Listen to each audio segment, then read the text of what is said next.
There are 14 First Nations in the Yukon. 11 of those First Nations have final agreements and are self-governing. 10 years ago, the Yukon government removed Clause 13.1 from the Yukon Oil and Gas Act, which impacts the 3 other First Nations without final agreements. That clause required the government to get consent from Yukon First Nations without a self-government agreement before issuing oil and gas dispositions in their traditional territory. 10 years ago, we weren't having the conversation in the same way about First Nations consent.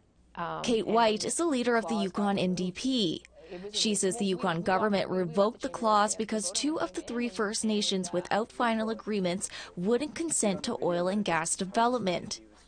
Last month, her party introduced a bill in the legislature to bring back the consent clause for the First Nations without final agreements. She says one of the main reasons her party is bringing the bill forward is the UN Declaration on the Rights of Indigenous Peoples, which enshrines free, prior, and informed consent. When this clause got removed, it was a really big deal. It's still a really big deal.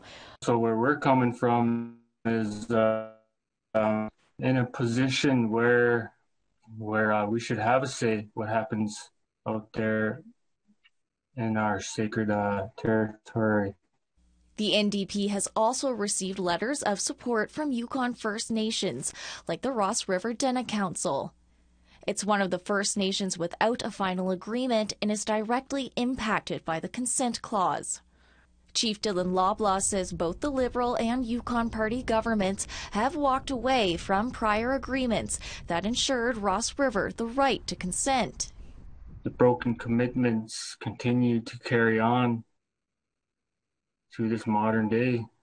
Despite the support of many Yukon First Nations with and without agreements, on Wednesday, the Yukon Party and Liberal government unanimously voted against the bill.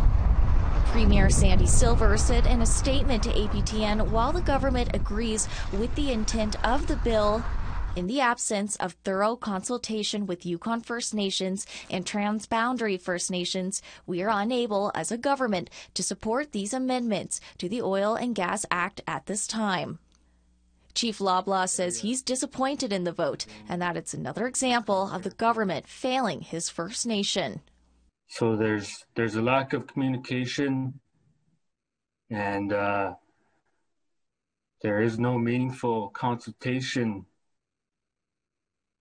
for that government to get that information.